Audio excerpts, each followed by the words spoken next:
this version of you simply becomes real.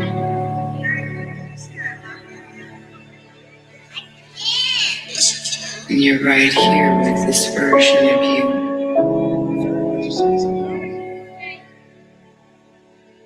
To see things as they really are. This version of you looking at you. You looking back. This version of you welcoming you.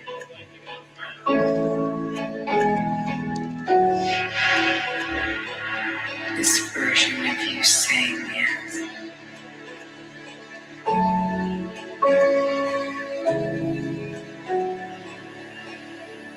I'd like you to imagine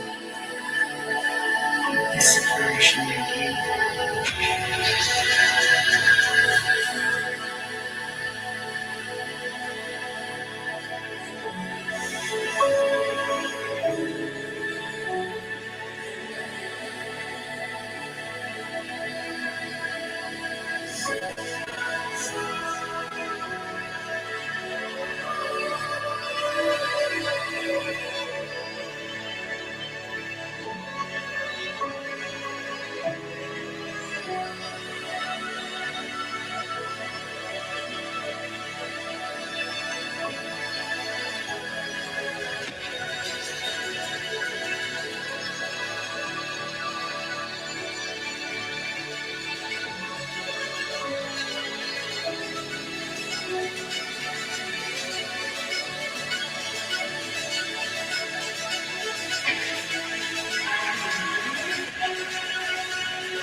I'll be wide awake, feeling.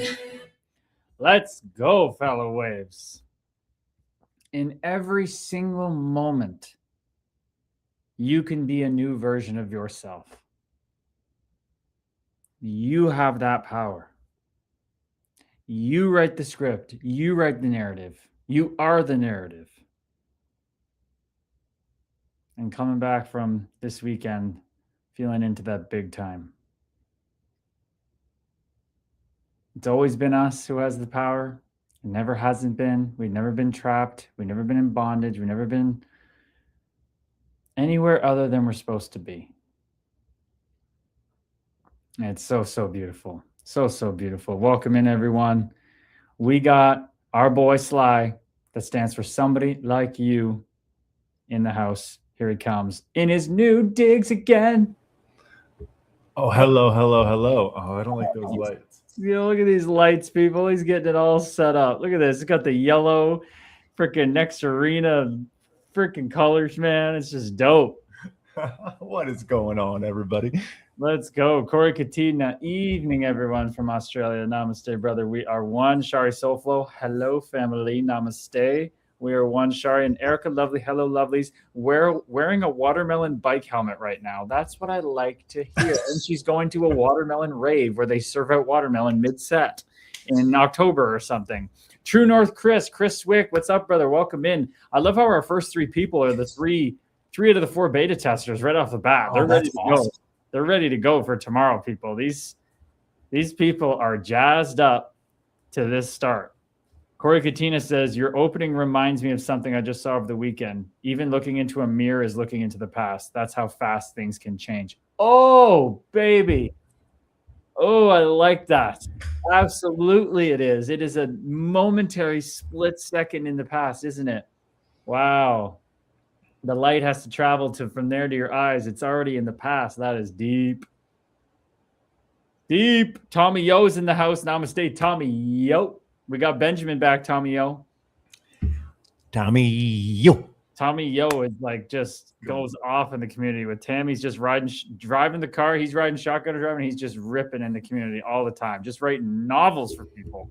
Dude, you were singing his praises when me and you were catching up a little bit. So Tommy, you're showing up, your presence, the you being you is radiating beyond this community and stuff like that, brother. So keep doing you. You are fantastic.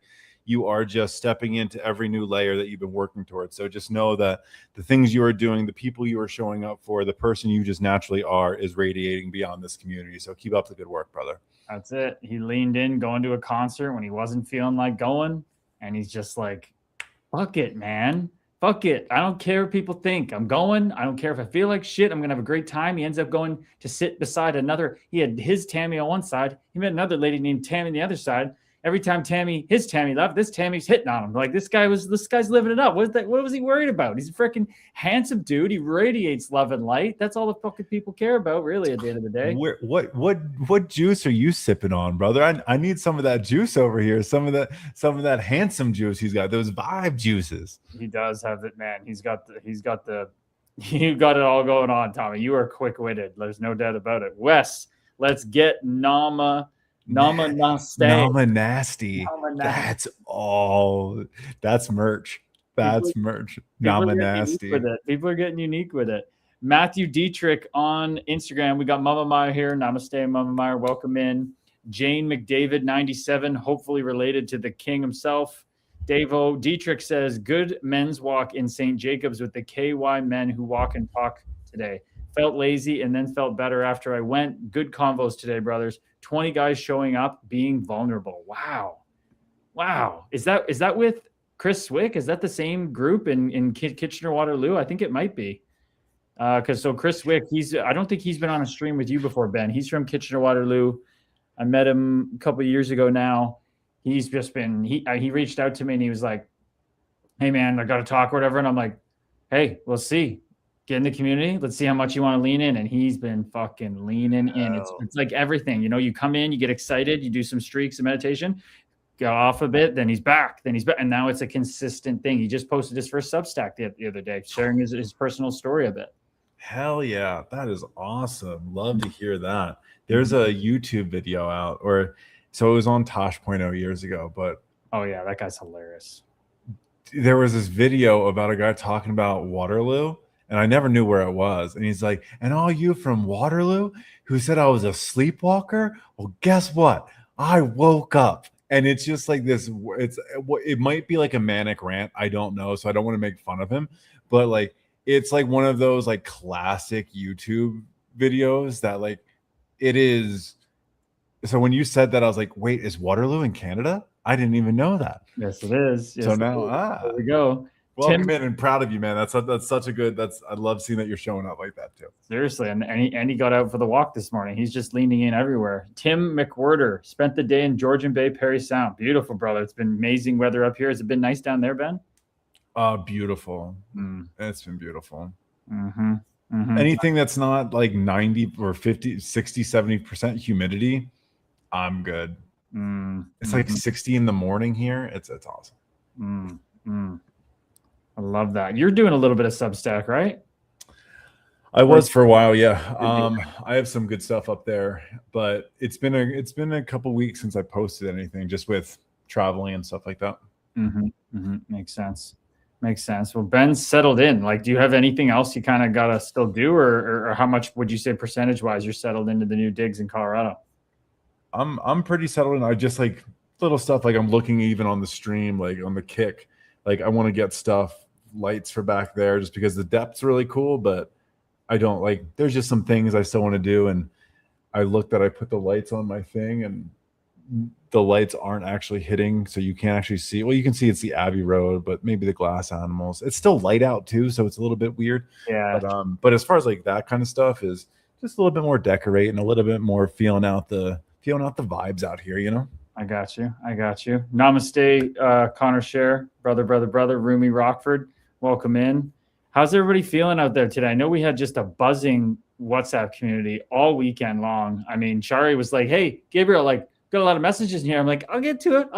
You just get me hyped up. Like, holy shit, 100 plus when I opened the damn thing. So it was great to just be present with those guys, be in that kind of space with them, this healing space, and then just step right in and see everybody just holding space for each other back and forth. This new fellow soul came in, Carolyn. She's from around here in Stouffville. She's clearly on the path. She's not working at the moment. She's got a lot of time. She's been answering everybody with like such long, caring messages. I'm getting so many messages from people being like seeing the content and being like, hey, you'd love to chat. And I'm like, I'd love to chat too, but if I chat to every single person like this, get in the community. We answer you in there. Everybody holds space. When I can't be available and somebody else is available, somebody's always there. So people are starting to filter in big time to the community. That's awesome. And I can't even lie, man.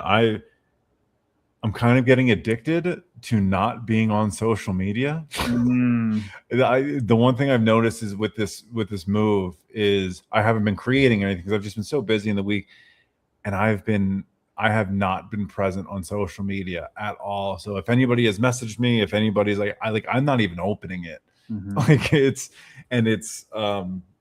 I'm going to change that as soon as I learn the relationship I want to have and get into my routines out here. But this little detox has been feeling kind of nice. So I just want to say, if you're looking to kind of get a little detox yourself, I can say it's certainly been helping the mental health over here.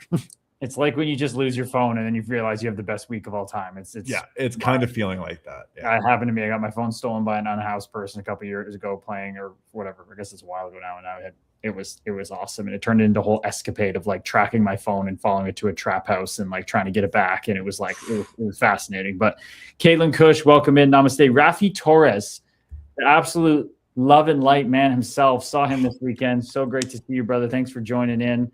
You are a light in this world. You are doing the work, my man. Shari Soulflow is just constantly holding space. Connor, how are you? She's always just checking in with people. And Shari, I know I'm giving you the gears. It was just funny that you're like, Gabriel, like, there's a lot of messages. I was like, this is awesome. I know I got to get to it when I do. I totally get you're always trying to help me.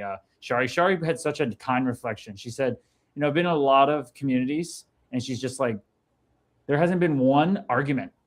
And she pointed that out a while back, and it keeps sitting on my mind, Shari. Like there hasn't been one like you shouldn't have said that about this religion, or you should have done that. It's always been like, if there's been friction, it's just like very respectfully talked out, and it's so refreshing to just watch. And I think it just comes back to, and what Ben has taught me so much is just like, it is the pick your own journey. Like just and Shari was sharing today again, sharing how you're just able to be yourself, and there's literally no judgment. There's literally none. So therefore you can just be like, oh, I'm welcome. We have so many different demographics of people in there from different backgrounds, different lived experiences. Everybody's just vibing. The whole pick your own journey, right? It's depending on where we're at in the journey, right? It's the whole like choose your own emotion kind of thing. That's really hard because then it invalidates what like emotions pop up, because we want to be able to sit with and honor them. So the whole, if I could like break that down, it's like, first off, we have to be aware of what emotion is being present. So if that's sadness, if that's grief, if that's anger, anything like that, it doesn't mean ignore that and choose happiness, because that's not honoring, that's ignoring and just stuffing down the emotion, which will pop up later. It's learning that once you feel this, you're allowed to honor it, sit with it, listen to what it's saying, and then choose from here. What does happiness look like from here? Not what does like the joy of being on a roller coaster feel like as I'm mourning something. No. It's as I'm mourning, or as I'm sad, or as I'm anxious, how can I choose happiness in this anxiety? How can I choose happiness in this grief? And then you start realizing you have a choice, kind of thing. And it just looks different. So that's something like, I know can sound really like, you don't know what the fuck you're talking about, dude. But that's how I look at it. I like how you're looking at it, brother. This guy, Tim McWhirter, says, in a world where you can be anything, be kind. It costs nothing. And with the weekend we just had with these guys, addicts ready to just be done with their shit. They're just done with it. It's not even giving them what they wanted it to anymore. It's just like this habitual pattern. And to see the transition in one weekend, fellow souls, and I know the psychedelics help, but like, obviously, it's just the awareness you can see in community. The first time the guy told these guys before they even started, like, hey, every time you pass a mirror, say I love you. Say I love you to yourself over and over again. And by the end of the weekend, just like not even seeing a mirror, just like running around on the beach being like, I love myself. It's just like, yeah, dude, we just sit back and we're just like two proud dads. Like, look at these guys. These like 40-year-old, 30-year-old dudes just rewiring their brain to just look at the positive side, because we had a lot of these discussions, Ben, of like, they're so good at being kind to other people. We're all so good. So, so Tim, your comment of like, in a world be anything, be kind. Amen. Tommy O knows this. We can be so kind to others, but we have to be able to turn this on ourselves, people. We have to be able to turn it on ourselves. So I'd love to ask people in the community, what are ways that you are kind to yourself? Because maybe other people don't really know how to be kind to themselves. So I'd love to see, like, what are ways that you show up for you? And Gabe's, I'm gonna, you know what I'm gonna do here. I'm gonna ask you, what are ways that you show up for yourself? It's getting, I got to come off the ladder. Like, the answers I want to give are just like, I've always showed up for I just was convinced I was not showing up for myself. But I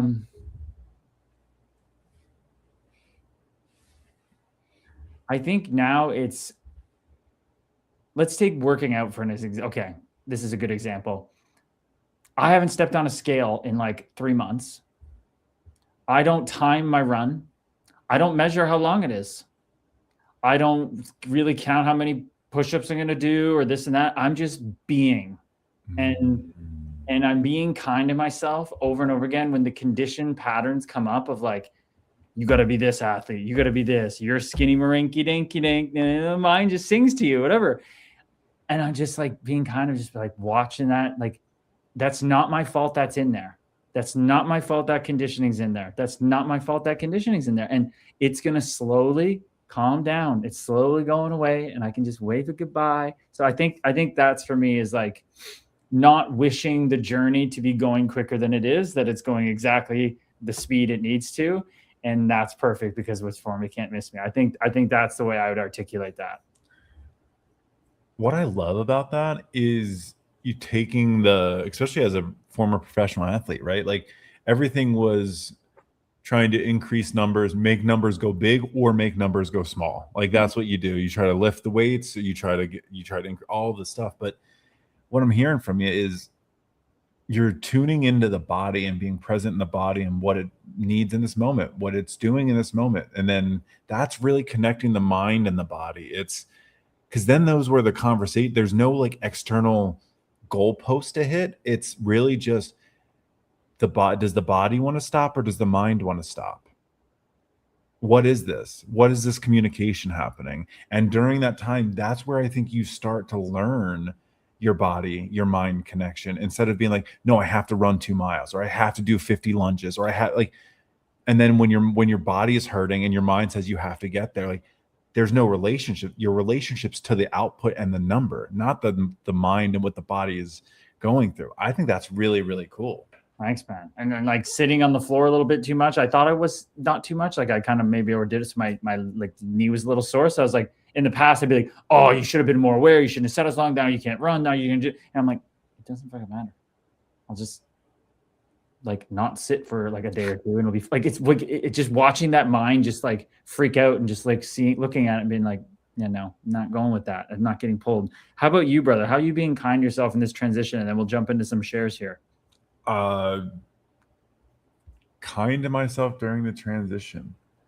I think I'm allowing myself to be happy. Not finding reasons not to. I'm allowing myself to be happy. How does that feel? Foreign. But it feels great. It's one thing I've learned through this entire transition, and maybe people can use this as an opportunity because this is something I was not always great at.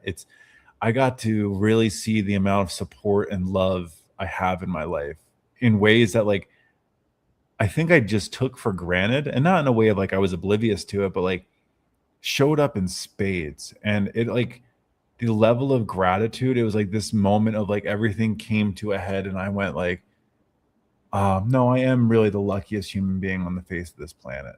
No matter what happens, I'm just grateful. Like I'm so lucky for all of the things that I never wished for. Maybe the pain. I'm so lucky that it brought me to these moments of all that stuff.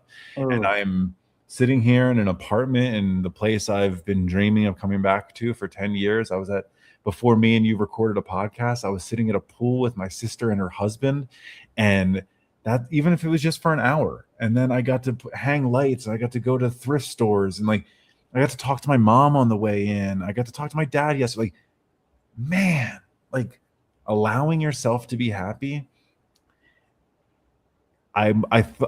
It was really difficult until I learned that I'm allowed just to be happy. That's me. That's what I'm doing. just non-resistance. You're just flowing. You're just flowing. You're being a river through an invisible valley. You don't know where it's gonna go. You don't know where it's gonna end up, but you're gonna fucking enjoy it, and you're gonna fucking have fun along the way, dude. That's what I'm hearing.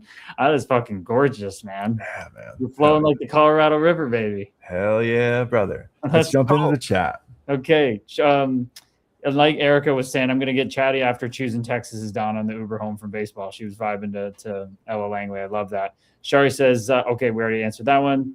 Shari, I actually have slowed down on social media and focused more time in this positive community. That's honestly, yes, Shari. And we were talking the Telegram we're going to have for the locker room community. We're going to have we have the training community, the locker room community, but the Telegram for that, just so we differentiate, it's basically just that. It's like when you come on your phone, do you want to use the time to pour into a community, a share, vulnerability, a support for someone else, or go scroll social media? That is such a quick change that can impact your life so much. That is wonderful, Shari Soulflow. Awesome.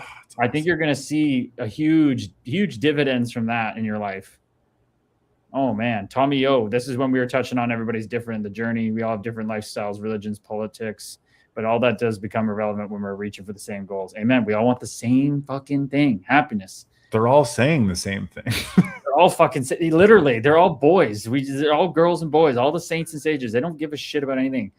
So Shari got judged in the convenience store clerk by a convenience store clerk for handing him dollar bills that were folded. He literally threw them back at me, and I felt his judgment. It really made me realize how amazing this community is. I'm so much more aware. Wow.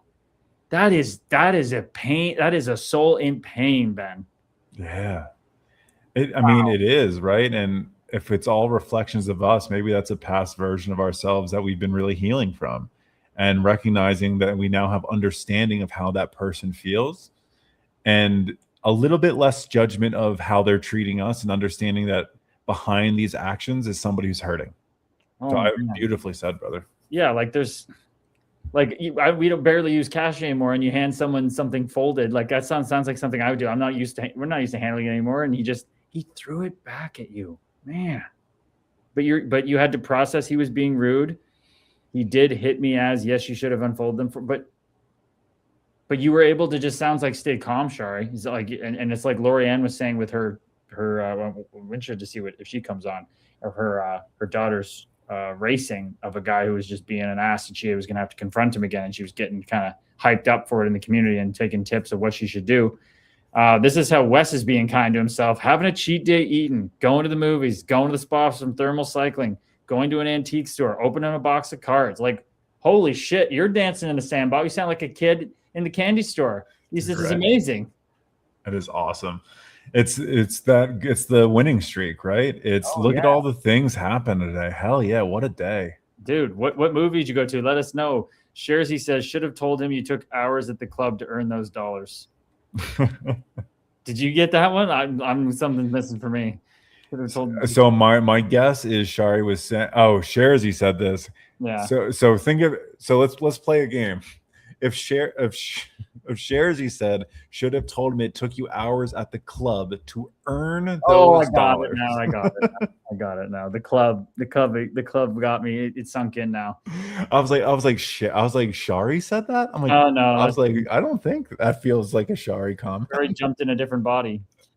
Shari, I think mine lately, being kind to yourself, is not going into isolation like used to be my self-care, but really I would sit in the pain longer. Now talking to the community and sharing helps and keeps moving me forward. Erica and Erica's agreeing with Shari Soulful. Erica and Shari have really bonded. I know Tommy's bonding with everybody, but you two girlies, man, Meat Monkey Spacesuits have been really having a lot of chats offline. You can tell every time one of you shares in the community, the other one's right there to support. It's very beautiful. It's very cool. Then in a world where women can be so competitive with each other, I wasn't aware of these things being raised around boys and stuff. I thought girls were like, I would love to have a sister. It seems like a dream. Ben's had the sister that was bragging on him a lot, so I know he's had a different experience. Yeah, no, but I agree with you. It was maybe just, I think I was aware girls are kind of catty with one another, and it's always competition, not only against them, but like looking at the society we grew up in and the amount of comparison and like crazy propaganda of what women should look like, act like, and all the stuff, and be talked to. Like, yeah, no, it was a breeding ground for an unhealthy relationship between women. And we're all just trying to heal the relationship women between women and men and women and men, just humans and souls. Amen. Sure, he's always clarifying for my slow wit. Sometimes you throw ones at the strip club. I'm glad I throw tens. Oh yeah. Oh damn. Well, hey, you're gonna be rolling in abundance. So I haven't been to a strip club probably in like 10 years. 15 years. It was never my thing. There was this one in Iowa. They called it Beach Girls. In Iowa, they called it Beach Girls. Landlocked center of frickin' Midwest America. Beach Girls. It was so brutal. They made me do the thing where they put the dollar bill in my face and she had to pick it off with what. It's just like, fuck, man. And then I just went and played pool. It never got me going there. It's uncomfortable for me.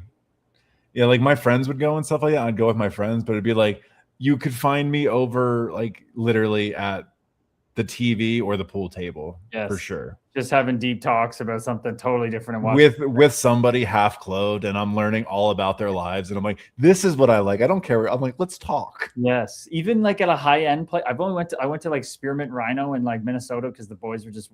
I'm like, okay, whatever.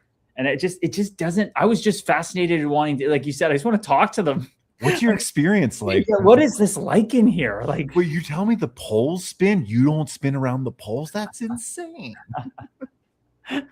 Yeah, like it just seems like such a different world. I wanted to like understand how it all worked. I was just like observing everything. And other guys are just like, I don't know. That's so, because of my issues. I had a lot of lust issues, and that just was not my sandbox for whatever reason. Yeah. Erica would have rolled them up like a straw. You want to judge me? Let's judge me. Tee Wes, not all at once, maybe one of those every few days, but a good routine after working for a week. Work versus reward. Very nice. Sunday fun day, eh? Sunday fun day. The boogers are free. You never went to the pig pen in Iowa. See, I don't even know what that is, Sharzy. You are from the Midwest. Clearly Sharzy's been down to watch some games in Iowa, and he hit up the spot. How was it, Sharzy? How was it? Wes, after a week of salads, had some ribs tonight and a bowl of watermelon for dessert. Hey, there you go. I got the watermelon. Wait, the pole spin? Mind blown, JK. I know, Erica Lovely, you were doing some balance stuff on a beam today at the park, and somebody was like complimenting you, or you're taking a video. I think you've been like, my ex was loving doing. She went to some like stripper pole classes just to like get a workout in. It's apparently so hard. Pole dancing. Oh yeah, I've heard it's incredibly hard. We should record. Me and you should record us trying to work out doing a pull-up. You want to see Melman the giraffe try to get down? I mean, I can barely do a pull-up, so I don't know how. I won't be getting off the ground much. I just want to jump. I just want to spin like a fireman, go around. I just feel like I'm gonna get like a huge rash. Like, do you have to like grease the pole up, or like, you know what I mean? Like when you get like that. Well, dude, if you grease the pole up, you're gonna fall down. Yes, but how do you? I guess it just. Oh, that's true. If you like, yeah, I'm thinking of like acrobatic. I'm thinking of like at the playground when you slide down the pole and it's like on your skin. Yeah. I'm totally missing something. Oh my, yes. Oh my God, alcohol spray. Use alcohol spray the pole. Okay, that makes sense. I think Zanzibar brass rail was my first and last strip club experience. I had to pay a guy for my lap dance. She had a guy pay for her lap dance. Oh, gotcha. You're just uncomfortable. Okay. Tell me. Oh, go ahead. Go. You rip on that. Go ahead. No, I'm just thinking like, if you sit there and you're getting a lap dance, I find it to be the most uncomfortably forced situation. In like, I was always really bad with that. Like sitting there and being like, having this half naked person dance on me, and like I gave them money to do this, and like I really like, this is gonna sound like if I was with my dudes, like my boys, like they'd be like, shut the fuck up right now. But I'd be like, I really would rather just talk and get to know them. Like instead of like this, like it was lap dances were so uncomfortable. Oh, I think, yeah, I think I had like one and I was just like, I feel like I'm sitting on like a bed of nails. Like, what am I doing here? What am I doing here?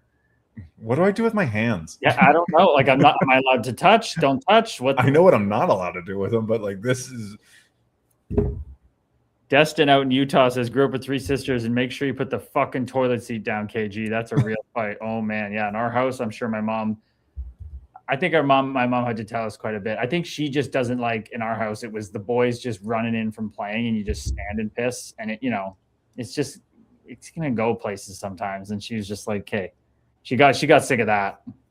I know. How do we make such messes? It's incredible. It is. I honestly, I just usually just sit down now, because then sometimes though you wake up in the middle of the night and you're kind of out of it, and then it's just like shoots out the side of the bowl. I fucking hate that one. You go, why am I not hearing anything hit the water? Why is it not going in the? Yeah, that's brutal. That's brutal. Tommy, yo, it's uncomfortable for me at the nudies as well. Just so awkward with people watching you with your hands down your pants or perverts row. Wow, hands on the pants. Jeez, that's yeah. Full commit, full send. Full commit. And the poll spin if you want. They don't need to. Mine has an adjustment. Okay. Nice. The Plus Side Strip Club 2 blocks from the arena. Okay. Iowa would have the pig pen called a. Yep, that makes sense. I mean, they have the Blue Ribbon Bacon Festival. That blew my mind. So they're big into the pigs, and hey, they're supporting all body types. It's amazing. Zanzibar, mine was the Las Vegas Strip, but my good buddy's parents owned the Village Inn in Bradford, which was well-known nudie bar. That's where we were talking about before. Okay, so Tommy Yo's from my hometown, and for whatever reason, Newmarket was just this town that had no character, really. There's no like place you went. Downtown now is really nice there, but you would have to go north 20 minutes to this Bradford freaking Village Inn, and I had no idea there was a strip club in the basement. Tommy, I don't know about you, man. I went there, and it was like a high school reunion, but everybody went down. I'm like, there's no way this is a freaking like hotel. And it was like kind of like it was uncomfortable in the other way. It was like people were like looking down on the person. Like, you know what I mean? It wasn't like, oh, we're here for like a good time. The girls are like, they were literally like, people were like making it like a circus sideshow. That made me even more uncomfortable than just like the standard thing. Like, you know, this person's clearly trying to earn a living, like get through some shit. Like, anyway, it was, I went upstairs. I'm like, that is not it. That is not it. I remember even back then, even when I was lost and not being aware, it just, that didn't resonate with how my mama raised me. Nope. No, I've gotten numbers from performers, dancers, but it was never because of like physical attractions, because like they would sit down and we would talk. Yeah, literally, that's and it like yeah, like it was like, I just don't have that aura to me of like, you know, the hot guy sit at the bar, stripper give him his number. It was like, no, I learned about like their child who's in first grade, who has been having a tough time. They're getting bullied, and mom's here making a living to give their son the best. And I'm like, oh my gosh, you're a rock star. Like, and like, so I've been like this even when I'm in the places you would not think that I would be like this. Man, you'd be a freaking absolute ray of sunshine in there. The girls are probably couldn't beat them off you, dude, if you're just talking like you do. Yeah. I also wasn't the one spending the money, so that's true. Well, hey, they probably were like, just, this is like free therapy. This is free coaching. This is amazing. Destin, yeah, been there, made a shitload of money, just teasing. Amen. Okay. Freddie Gildsig, namaste, brother. Welcome in. This coach who reached out, and he's from Denmark, following his highest excitement as a coach, coaching kids in Grand Rapids, Michigan, just building his freaking resume. He sent me a message, Ben. He's like, dude, love the content you're sharing, love the pod, whatever. He's just like, I think it was after the Babcock video too, talking about how the coaching has to change. You can't be so like putting people down. He's like, man, Freddie, I told my buddy who's another pro hockey player this weekend about you, and you just said, man, we just treat the kids like our teammates when we played. Like, we let them rip on us if we mess up. We give them say in what we do. We ask them their opinions. We just treat them like teammates, even though we're the 25-year-old whatever guys coaching them.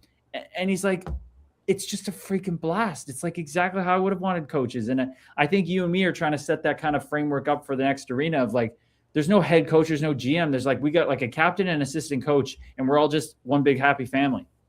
Yeah. It literally, because you think about like, if you're in the results oriented business kind of thing, what resonates better than this is going to get deep, but that's what she said. Great. But thinking of like, if you're working towards a common goal, how do you get there? Well, it's community, it's collaboration, it's everyone being on the same page, frequency, everything like that.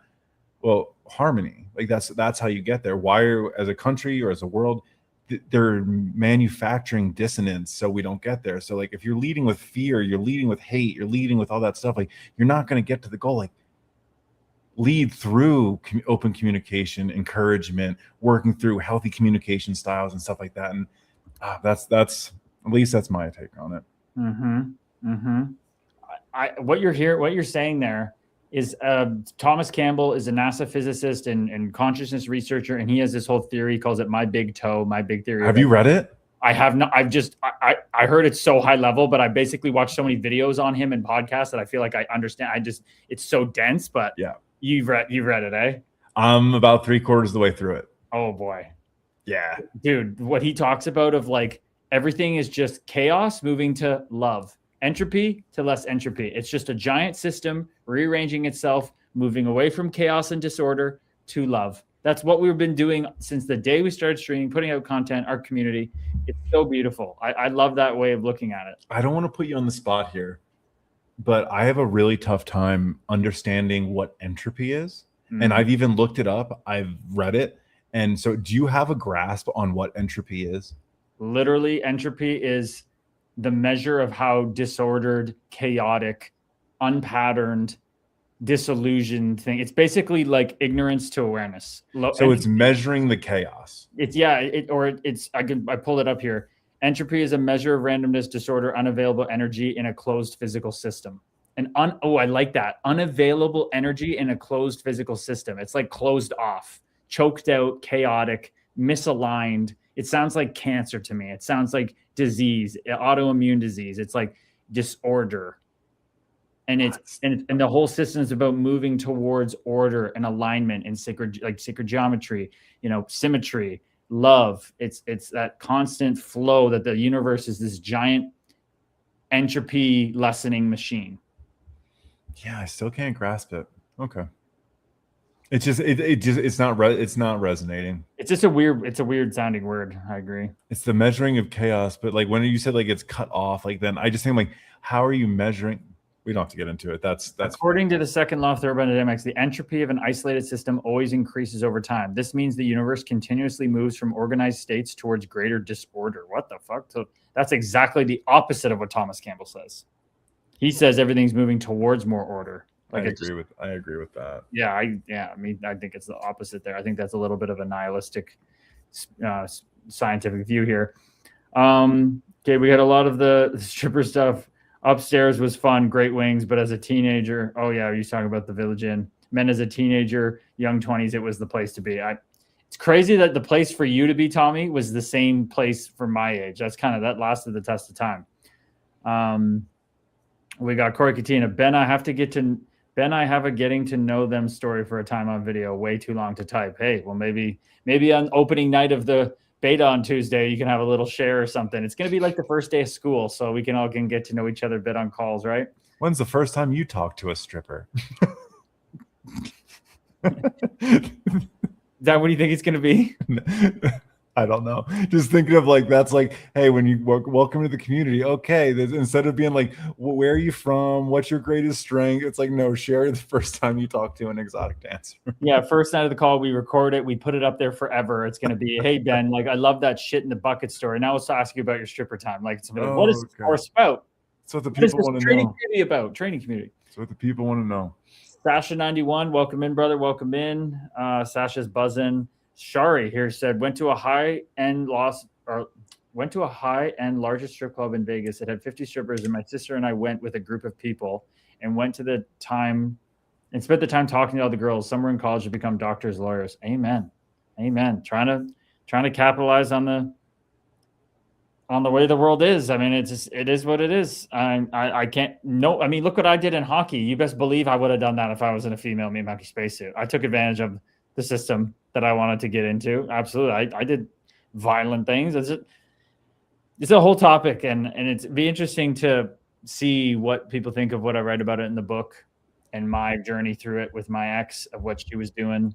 And I think it's gonna be interesting. I think it opens up a lot. I learned a lot of compassion. I learned a lot of three fingers are pointing at me when I'm pointing the finger at someone on that one. So yeah, I think that's always a big debate, and I find it very intriguing. Very intriguing.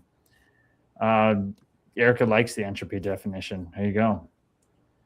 Tatted up mama. Hey, I'm a stripper. Been dancing 20 years all over the place. Let's go, tatted up mama. Yeah, let's go. There we go. This is how it works. You never know what's happening in the Love and Light stream. Now she's chiming in. Let's go. Dude, oh, that's awesome. Tatted up mama. Where you live? Where you been doing it all over the place? 20 years. Like, and I love when they show how much money they make. Like, they're just like, it's on good nights. Holy damn. Hell yeah. Hell yeah. She's loving it. She's laughing and putting hearts. Where do you do it at, tatted up mama? How many kids you got? Tell us. We'd love to get to know you here. She's in Utah where Destin is. Okay. We got the last two commenters on Instagram here, both from Utah. Ben's out in Colorado now. Destin says, I'm curious on the other side of compassion. What do you mean by that, Destin? Let me know. She said dance Denver, Vegas, Wyoming, and Utah. Okay. She's just doing she's like mountain time, Pacific time zone. That's her go-to. Yeah. If there's any specific ones in Denver that you would recommend. Gooch just said, where in Denver? Maybe he's asking you where you're living, but maybe he's asking the tatted up mama too. But you're in, do you want to say where you live in? Longmont. Yeah, just a little bit north of Denver. Oh, Destin, the two Utah people know her. He goes, Destin, I know her. She's family. Huh? Okay, well, that's awesome. There you go. It's community. Let's go. She says 42 and still doing it, killing it more in my 40s. Wow. That's awesome. Hell yeah. That is awesome. Here's Erica with a share. Yes, in my community worker program with my teacher asked if anyone was in the sex industry, and a girl said no one would disclose that. And I said, if you were, you should, because we all need to learn to hold compassion and understanding towards it. Hey, fucking man. Yeah, man. It's a spectrum like anything. It's such a loaded topic. I feel like people can be all over the place on that one, but at the end of the day, we all want the same fucking thing. This girl's killing it. She's supporting her family. It sounds like killing it more in her 40s. No shame in my game, she says. Fuck it. I think with anything, right? It's, do you do what you do with integrity? And obviously integrity is a moving target for a lot of people, but like, no, it's like, do you think people that are in higher up government positions are better than that? Like, fuck off. Like, no way. Like, I think there's this stigma around certain things. And if people are moving and grooving with integrity and loving what they do and it lights them on fire and they're able to support their family and all these kind of things, man, there's a need, there's a demand for it. Go do your thing. I think it's like a constant, like, because I got sucked in really hardcore extremist left political views. You go into that, you learn a lot, you come back out. Yeah, kind of end up where you back began before. When you're a kid and you're raised without any political views, you don't know what the hell's going on, but you get pulled in by your certain lived experiences, right? Certain things got humanized to me, and I went, "What the fuck? This is unjust." And I learned so much by going into these spaces, man. So many things. Cody from the moon base, Nama motherfucking stay, brother. What's going on? Hope you're doing well. Hello, Cody, says Enlighten Erica. I love it. This guy, I don't know how you come on here high as like on the damn moon and you can be coherent and stuff. It's impressive as hell. I am all over the place. Destin in the love and light. Tatted Up Mama says there's a major stigma. You would be surprised how clean most dancers are and great moms, wives, but some girls get pulled into a bad lifestyle as well in the industry. Well, of course, right, Tatted Mama? It's just part of it. In every single industry, there's shit hockey. Well, there's troubled ego souls, meet monkey spacesuits and hockey. There's the great guys. There's the troubled ones in every place. There's extremists and opposite ends of everything. That's the beauty of this birth school. And imagine thinking about like, what gets more attention? What's the catchier headline? It's the bad reputation and the stuff that like all the bad stuff. But like you said, there's people that are like, she used the term clean that are out there supporting families, great moms. Like, you think just because you go and dance that makes somebody a bad mom? No, like dance is the most expressive thing you can possibly do. Like, I think that's it. Now we're going to get into a topic that I'm not qualified to talk about. So this is just an opinion. But it's a supportive one. It's like, why would we damn women stepping into their femininity and embodying dance and all? Like, that's powerful shit for a woman to do. Like, right? Like, are the men the one writing that about like, oh, this is trashy? Like, no, it's a woman dancing and expressing herself, and like, your dudes are in there. Like, so like, that's my take on it, at least. I always used to say with my ex, who was, very, well known on social media and stuff, I always said, you should be able to walk down the street naked and not be bothered. Like, literally, our culture is so over sexualized. It's insane.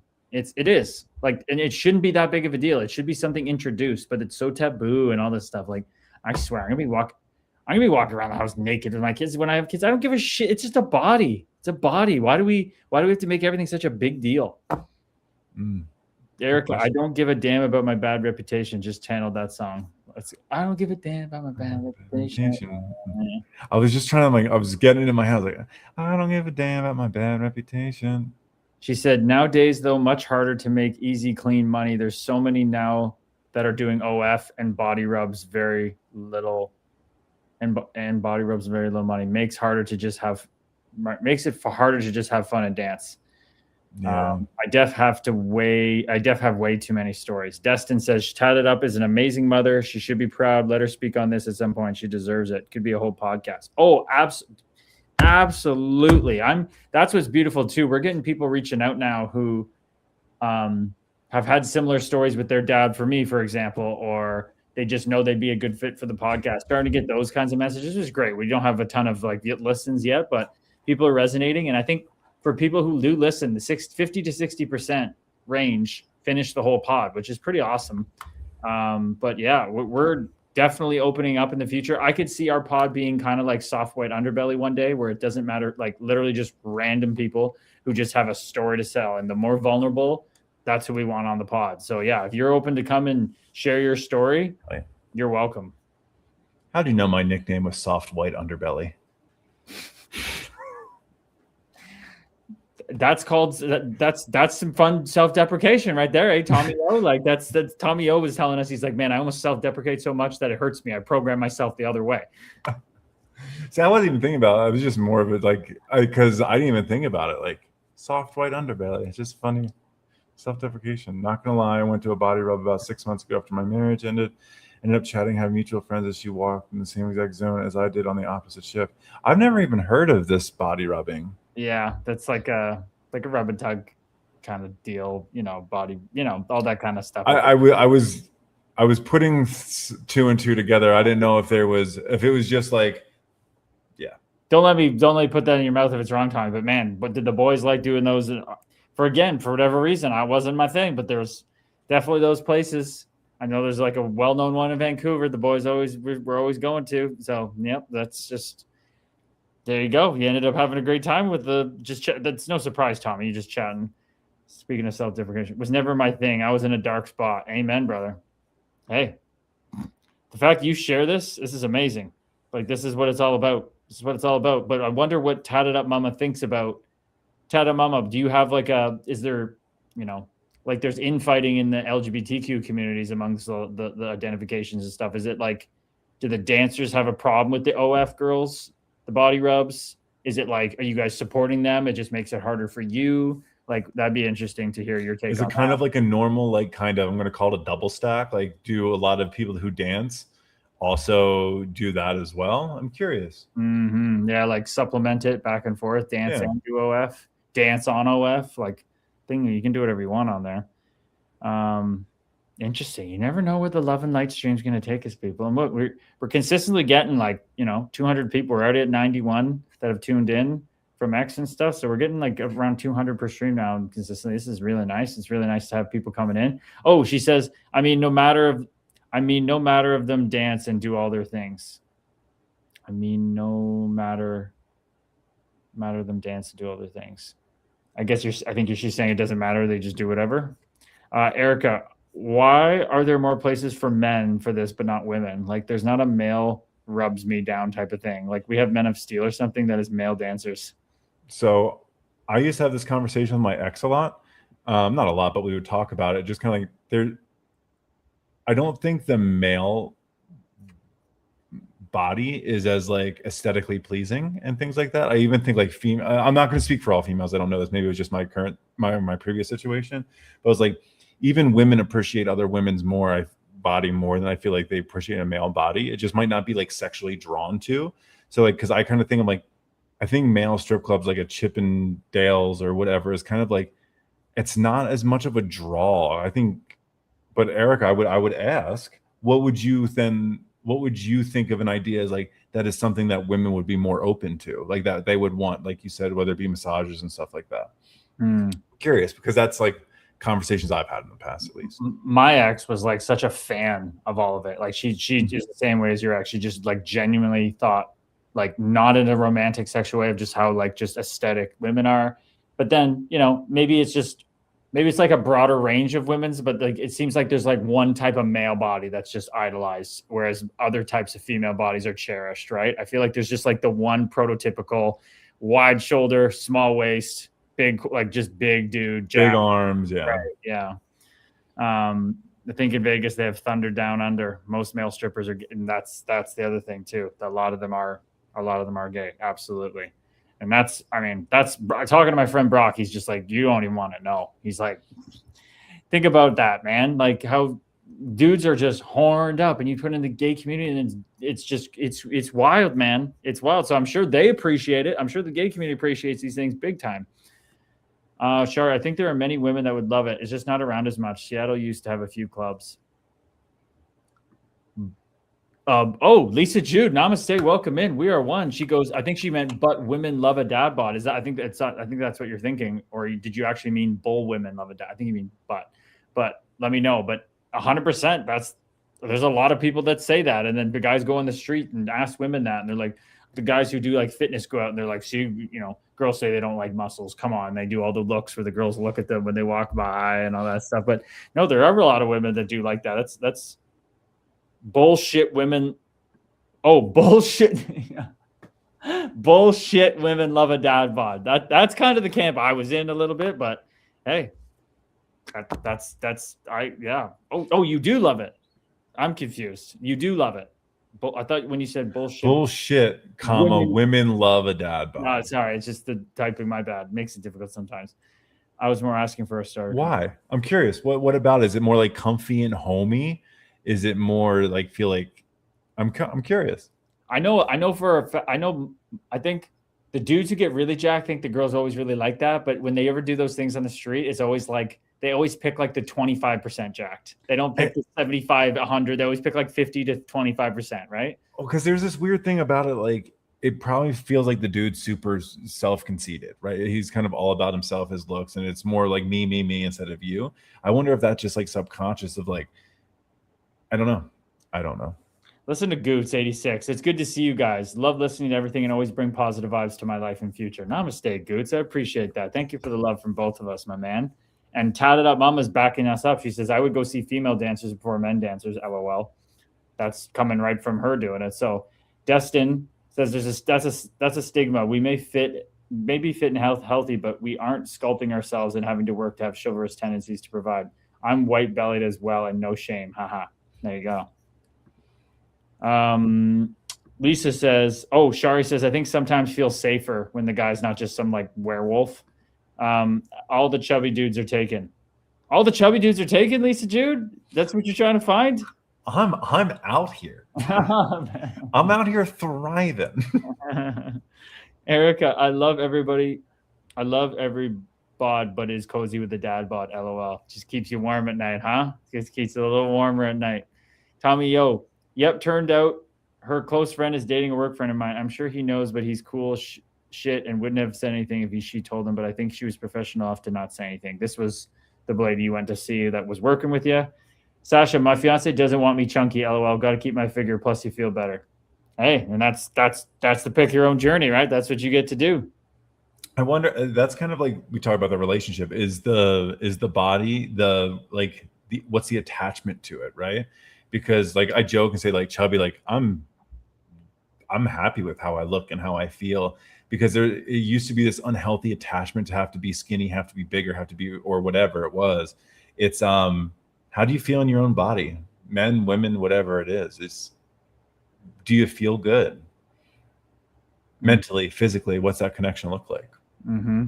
Okay, I'm not going to read this, but I'm just checking. My mom sent me a message for the first time today. I checked in with her this morning before her little experimentation of consciousness today. I just want to read this real quick. Sorry. Yeah. Trying to see okay. Very cool. So everything good. Mama's having a great time. But yeah, that's interesting, Ben. I know Ben's worked with people with dementia and Alzheimer's. My grandpa's been very lucid lately. So it's just been very intriguing. And I know probably people in the chat have different experiences. Shari Soulflow. I think, Shari, you went to see your mom again today. How was that? We could check in there. But my grandpa, Shari, has been like very lucid. And my brother sent me a video of him today, like praying. And we're like, my grandpa was not like that. So, you know, things can get a little interesting when the end of life's coming near with the consciousness, right? It does get weird. And everyone experiences things different. But like when there's a little bit of lucidity, sometimes that's a little bit of sometimes of a sign. And sometimes like if they're seeing familiar faces and presence in their rooms and things like that can be something. But not for every situation too. Like everything's a little bit different.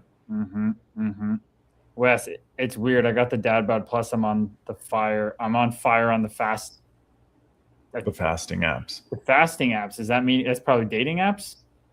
You would think? Oh, I was wondering if it was like he's been fasting. I don't know. I think he meant dating. Sasha, I agree. Definitely want to feel good and not compare, because most people are comparing themselves to fitness guys on roids and didn't know. Oh, exactly. Now they're not even on roids. They're on peptides. Any guy that like, unless you're a freak of nature that is like just very gifted, which I mean, a lot of hockey guys did. A lot of these guys that do any kind of where their body's their job are taking those peptides. You have to understand that those are just, they really help. They really, really do. Yeah, somebody I know is doing peptides, but it's not for like that. It's because it helps their body feel better. Like they have like really bad shoulder pain, and stuff like that, and it's just something that like helps them. But yeah, like what I was watching, maybe this was like 8 months ago at this point, maybe a year. But it was Pat McAfee. It was talking about, and they're like, "Dude, you're jacked." He's like, "Yeah, this body is brought to you by science." I think we're getting a lot more of that. It's like, talk about it. It's an unregulated market, man. It is, and it's untested. They don't know the long-term effects of it, and that's why I have a friend who's like got like the best connection to the best stuff in Canada apparently, and I'm like, he's wanted to send me stuff, and I'm like, I don't know, dude. I'm all about like not adding to my body and going back to my natural state, and I don't know what it's going to do for me. I don't need to heal anything. I'm good. Like I'm just going to go natural. Shari says my mom was so lucid today, more than a while. Was that nice, Shari? Like, was that a nice experience? Was she in a good mood being lucid? Because sometimes that can be kind of jarring, right? When they're like kind of going in and out of different memory states. Corey, I'm kind of neutral. Nope. Could I drop a few pounds? Yes. Do I think there's anything wrong with where I'm at? No. Amen. Beautiful. Celebrate the shit out of that. Yeah. Shari Sofo, she was playing with the dog, but kept asking where my dad was. Aw. Did that hit you in the feels a bit, Shari? And Light Erico. So was my mom and dad's best friend. He has early onset and is going downhill bad, but he is more lucid in ways lately. Yeah, it's so strange how it comes and goes. So Ben, tell us about your background a little bit with that. So I worked as a programming director and then a marketing director in a memory care community.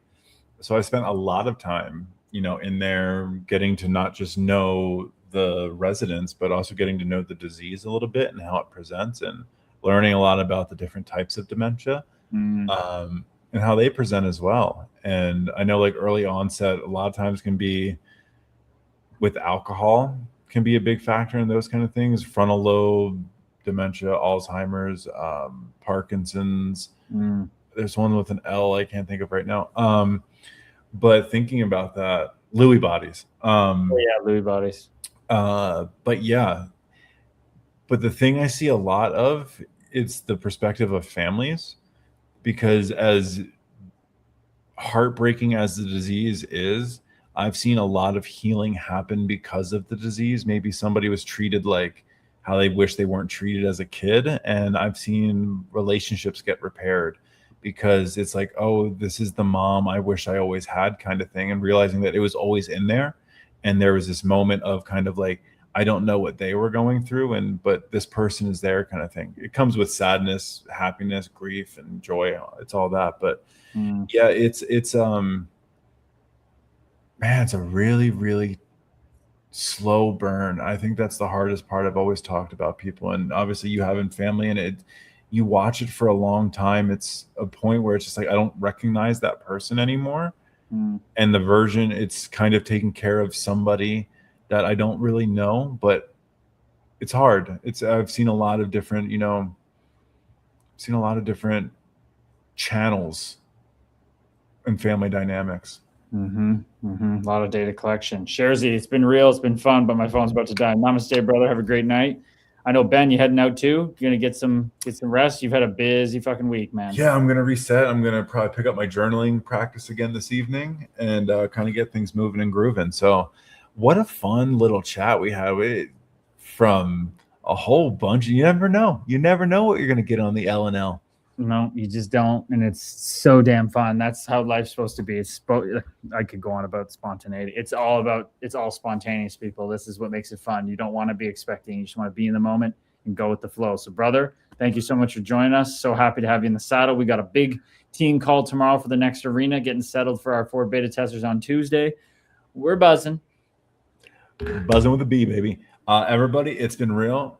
Thank you so much. And maybe I start reintegrating myself onto socials this week. I don't know. It's been feeling really good. But as we get started with stuff I kind of want to get back and do the thing. So everyone, thank you so much.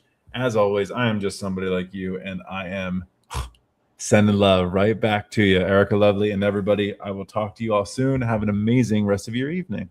Namaste, brother. Have a great night. Love you, dude. Love you, bud. Talk to you guys soon. Amen. Ben Myers, everybody. Oh, we're getting lots of messages. Everybody's on the peptide trend, says Tatted Up Mama. Yep, not FDA approved. But yeah, Destin, I'm not doubting that they're helping a lot of people. And somebody asked in TikTok, are there many pro athletes taking peptides? I'm pretty sure they were when I was playing it, and I didn't know. I think I had just no idea. I mean, no idea. But yeah, I think a lot of people were taking them, to be honest. Ben saying, and Tommy saying good night to Ben. Shari Solfo said, had an interesting healing. When mom first went into the home, mom was angry and triggered me from childhood moments, but she was angry, but felt a lot of healing from it. Amen. Amen. It is such good data collection. I wish I could get into stuff about my mom. I try to be smart about my family, not share too much. I already push it sometimes, but tied it up, Mama. You headed out for the night. Namaste. Thank you so much for joining us. Have a wonderful night. Thank you for contributing to the beautiful conversation. Red light therapy, Destin. I have heard about that lately. There's a lot of things out there. Sasha, did you ever fight Brendan Dubinsky? I did not. I don't even know if I played against him. I don't think he was on the Rangers when I played them. I don't think so. User 47877, namaste, LOL, kept out of the loop. I was just wondering, as I see more of it nowadays and know nothing about peptides. No, it's everywhere. It's everywhere. People are making a lot of money on them, and I think they do help a lot. They do help a lot. Prayers to your family. You too, Tied Up Mama. Sending love. But I am so excited to get home and see my mama. What did she say again? High speeds. Paige left about half an hour ago. Ian stopped in a little after she left and is now headed out to pick up Piper. It was really good. Try to stay awake or have a little nap so I can be awake when you get home. I'll tell you now as well. Okay, well, amazing, mama. If you are sleepy, though, go to bed. Would not be the worst thing. Just stay in bed. No need to wake up from nap. It's your day. It is your day.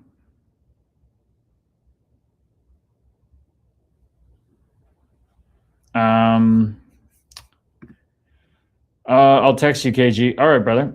Tied Up Mama, everywhere, but gotta be safe where you buy them, guys. A lot of stuff are watering them down. Oh yeah, people are messing with watering them down and doing all that kind of shit. 100%. 100%. That's what egos do. That's what meat monkey spacesuits do when they don't remember who they are. They're gonna do funky shit. It's just a matter of fact. We all do. We've all been that ego doing funky shit. I'm feeling a little interesting, fellow waves. Like my hair's standing up, but I'm feeling alignment and stuff, but I don't know. I have this like sore on my tongue. which is very weird. I usually like sometimes because from fighting and stuff, I got cuts in my mouth. So there's like scar tissue. So sometimes when I chew watermelon or bite stuff, it like I bite my own gums and I can get cankers that way. But I didn't bite my tongue. Unless I bit my tongue in my sleep and I don't know. You know when you bite your tongue or your mouth and then it forms into that kind of sore? My tongue has got a good one on it. And it's definitely painful, more painful than most because it's in the corner of my tongue, but my body's feeling a little like chillsy. I can't remember the last time I was sick. Like, it's 2026. I can't remember being sick since I retired, which is interesting. You think I would have been sick when I was going through all my shit, but I actually wasn't much. Maybe the odd little thing, but yeah, my tongue's making me feel a little weird. Inflamed your taste buds. I don't know. I looking in, you know, when you like get your phone out, you send your mouth and you get your phone and shine in the mirror. It's like that's so like right where my tongue meets the back of my throat. There's like sores. Weird. But just watching the sensation. And as I've talked about many times, I know this is kind of sound crazy, but my journey, my lived experience. Vinegar chips mouth. Yeah, no, I haven't had any chips. So just been eating watermelon. Quite a temptation came through when the boys were eating Oreo, because Oreo cookies are vegan, even though they're just like chemical concoctions, which is fine. But they had cinnamon roll white Oreos or whatever. I was like, wow, I smelt them. I feel like I can, with eating watermelon mostly, I can smell things and like get the taste from it. It's like kind of interesting. But yeah, what was I going to say? Somebody said something in the other chat, maybe. Inflamed your taste buds. I don't know. Yeah, I don't know what's going on. Vinegar chips mouth. LOL, never knew that had a name. I'm going to use that now. Vinegar chips mouth. Yeah, that's what I'm saying. That's what's weird for sure, Tied Up Mama. All I eat is, yeah. I'm at about like a cooked meal every 7 to 14 days right now. But weird.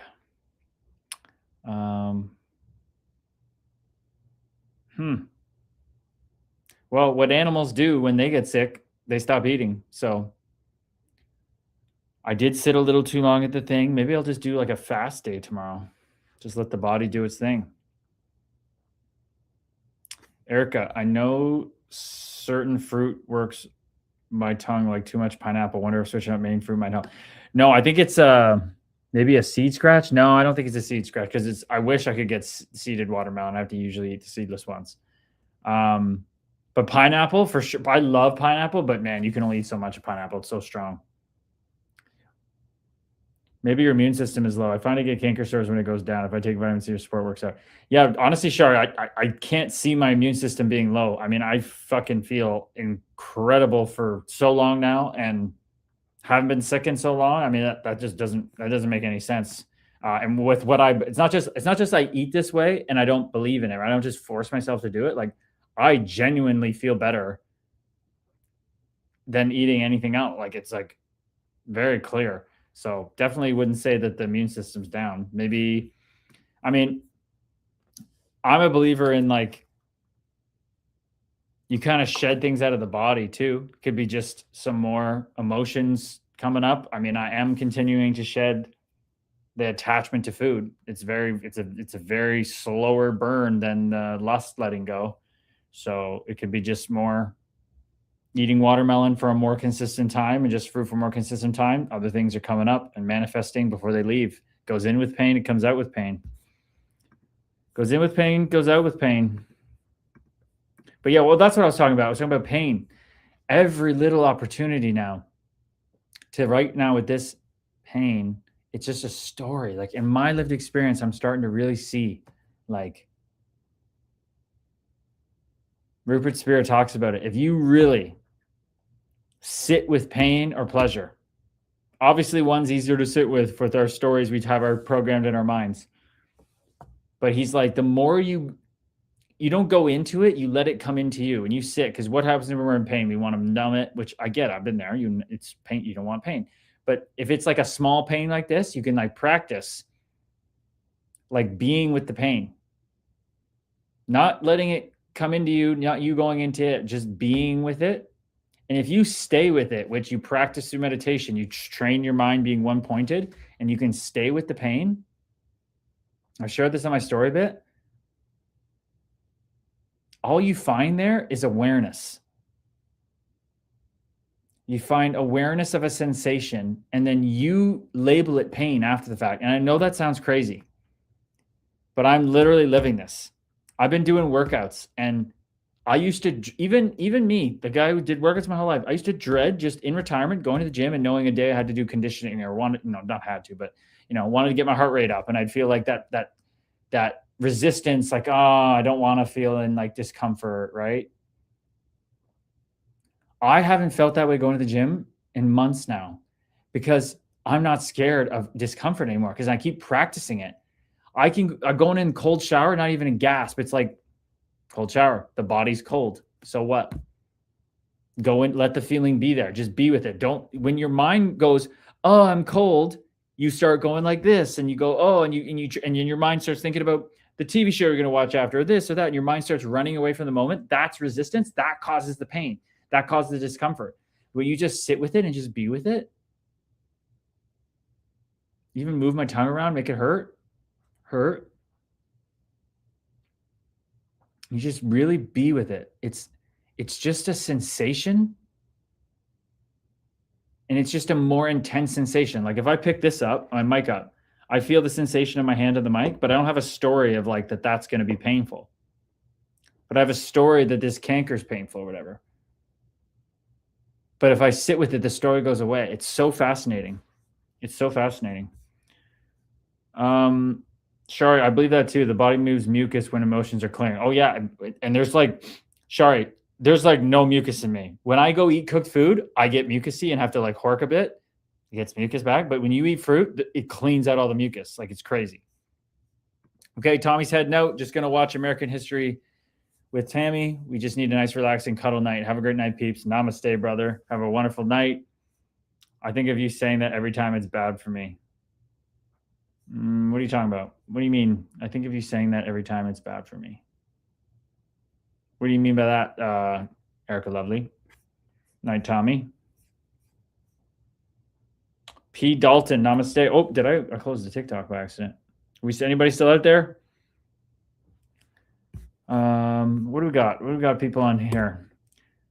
So actually, I was gonna. We're down to 5 people on Kick. So I was gonna ask people, because Shari, in the beta group, can we do a group fast with whoever wants to? Would love support with that. Oh, that could be interesting. But I don't think that's what that. I don't know if beta group's going to be too much into fasting, Shari. That'd be maybe more collective memoria and a subgroup here. I don't think we're going to get into like medical advice and or not medical. You know what I mean? We're not going to get. It's not going to be that kind of thing in the course. It's very much you can decide to do that, but I don't think we're going to like. You guys can organize that amongst yourselves, but I don't think we're going to organize that as running the training program, fast groups. I don't think so. That was to Shari about mucus and clearing. Oh, gotcha. What was I going to say? This is what I was going to talk about, the streaming. So, fellow waves, you look at the biggest streamers, right? We want the love and light to reach as many people as possible. You look at iShowSpeed, Kai Cenat, all these guys, they were streaming for like 6+ hours a day for years before they got traction. I think iShowSpeed apparently literally gamed online with nobody watching for like 4 years or something. He's the biggest person in the world. Now, I'm not in this to become like the biggest thing in the world, and we don't need to reach. We just need to reach who we're supposed to reach. But I was thinking of doing streams Monday, Wednesday, and then the community calls Tuesday, Thursday. But that goes from 4 streams a week that we have now down to 2. That doesn't seem right. But Sundays, I always think Sundays are going to be a bigger night, but they end up not being a bigger night. They always end up being like kind of actually a smaller night. But I just think at least we got to go stream Sunday, Monday. Then we have our training community beta call Tuesday, stream Wednesday, beta call Thursday. Back to 5 nights, 2 nights of the training community, 3-night stream. But these guys were streaming like every day for so long. But I don't think that's walking the talk though, because you know you got other things to cultivate. But it is so fun. I can't deny how much fun it is, and I really like doing the WhatsApp calls.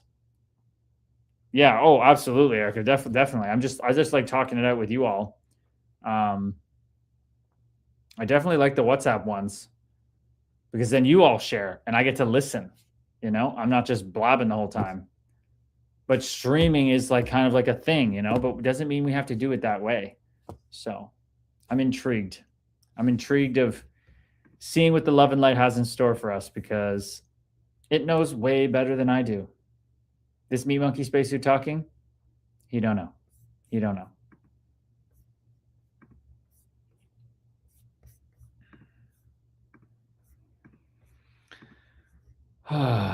But yeah.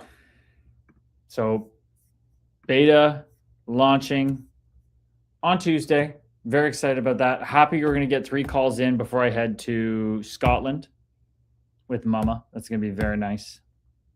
Ben held down. We held down the fort. Ben's back. He settled in. He's going to hold it down when I'm gone.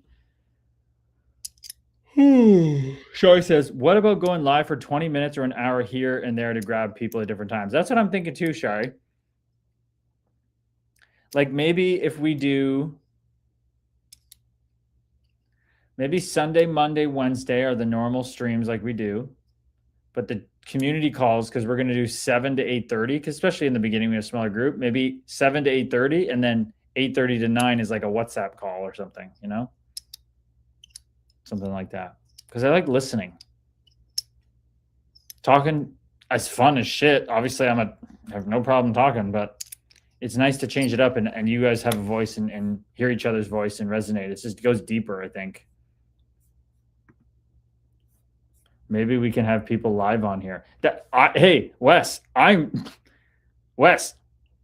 the one always trying to give. I kind of stopped asking people to come on. To be honest, Tommy O was gonna, but then he didn't feel like it because of some things he told me about privately. I've been trying to get people on all the time. I always want to have people on live on the live.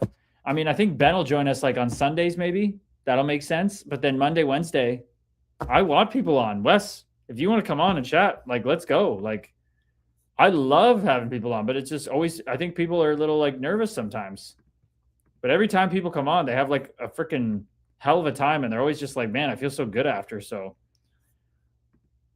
I'm all about it. You know me, I'm all about it.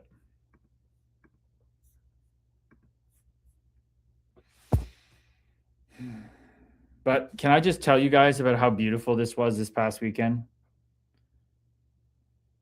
Sherzy's gone now, but I'll answer Corey here first. Or no, Erica. I'd love to get on one day because my voice feels so different since the first time I came on. Haha. Interesting, Erica. That'd be cool to come on. Yeah, there's been a lot of data collection since then. Okay. Erica's just leaning in. She's leaning in.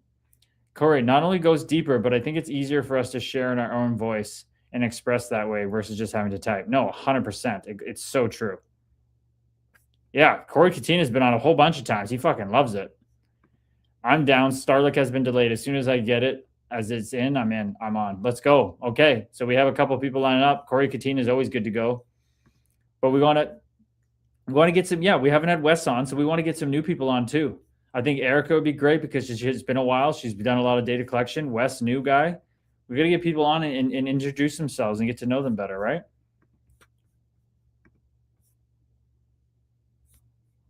I got to be honest. I have not felt this type of way in a long time. The meme, I'm very aware. It's not like bothering me. It's not pissing me off. It's not making me like, oh, like I used to get sick. It's like, but there's something going on. What? Who knows? I'm open to whatever. Whatever the data collection, whatever Love and Light has for me, I'm open. I'm open. So let's type in what kind of illness. I'm just open. I'm not saying I have this or whatever. I'll just see what happens. What kind of illness can accompany back of tongue sores that pop up?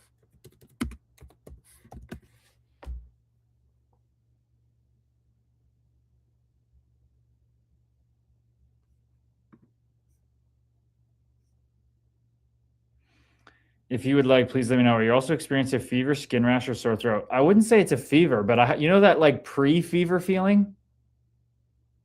You know that pre-fever? I have I'm used to having only spiritual chills when I get spiritually lit up, whatever. I'm getting chills just sitting here, and I'm not necessarily feeling, I don't know. It feels like I'm about, it feels like I'm about to get that first muscle ache right now. That's just an observation, not manifesting. Whatever comes, I'm open to. It'll just be great. More way to detach from the body, to watch discomfort, to watch the body be uncomfortable, whatever. Wes drinks of water. Dude, I'm so hydrated. Usually on a day that I run, I only have a 1 watermelon, 1.5. Today, because I ran and I sat in the sun a lot, I had 2 watermelons. So I'm peeing just clear water right now. So I'm super hydrated. That's what's weird. Like usually eating this way is so fucking dialed. Fascia has so many ways it shows in feeling and sensations as unwinding. Maybe we can create a clearing. Maybe. Definitely have what I would describe as some kind of headache and pre-chills of the body. But I also had I had really good sleeps this week. It's not like I stayed up with it's not like headache when you're really hydrated makes no sense. I didn't stay up late. I only stayed up to 11:30 and then I slept till 6. I only need 6-7 hours of sleep. That's with eating fruit. I only need 6-7 hours. When I eat a cooked meal, I sleep like 7.5, 8 hours. It's crazy how much it affects the body. Like it's crazy. But yeah, this tongue. This is more than just a canker sore, I think. Interesting. Did you share puff or anything this weekend from anyone? I didn't. I didn't share nothing. The only thing I did was pull out pieces of my watermelon and give them to people. Could be transfer someone around you or you were around anyone experiencing that or in the last couple days sick. No, nobody. Poop? Nope. No. Poop's been good. Poop's been good. Stomach's been good. Something to monitor. Something to monitor.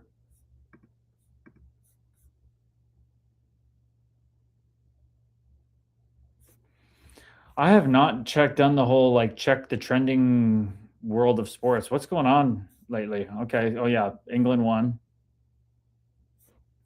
But what's happening in the world? I haven't heard much. What's going on? That Conor McGregor thing was tough. That was tough to watch, eh?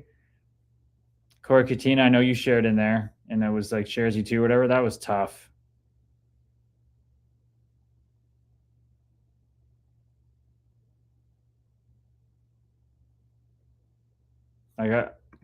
People were saying he looked tentative and stuff. I thought he just looked calm. Came out kicking. Do we think that his knee was messed up before? I don't know. It's hard to tell. Oh yeah. The Wild gearing up to sign Quinn Hughes around 17 million.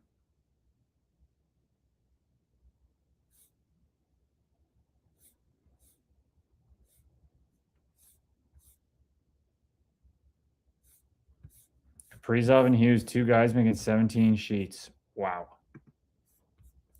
Wow.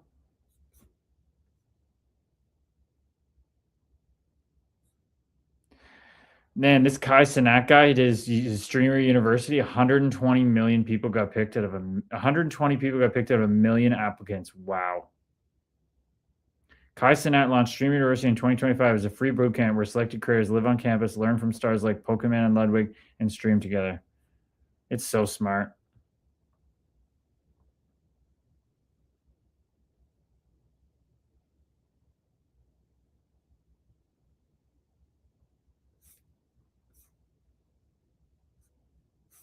Yeah, there's a lot of people already famous. You're going to pick 120 out of 1 million people. You're going to pick people that already are streaming a lot.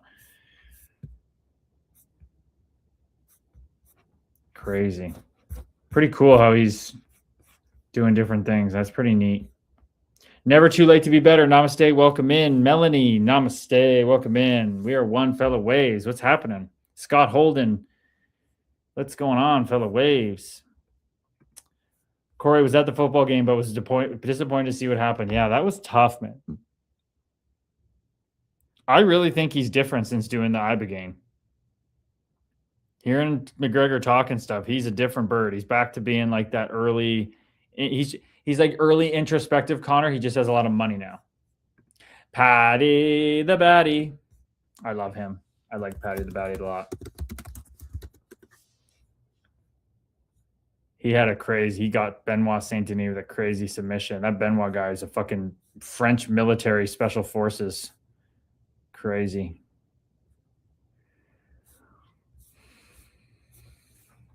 Pretty badass. You choke out a special forces guy. I don't think you try a move like that in the first 5 seconds of a fight if you're tentative or coming within the issue. I get was just one of those fluke things. One of those fluke things that happens. I think so too. Wasn't it like the biggest gate ever for UFC though? And that happens. Dana White's probably like, fuck me, but it's not like they're giving the money back. That's the nature of the business. Never know what's going to happen. Just like our Love and Light stream.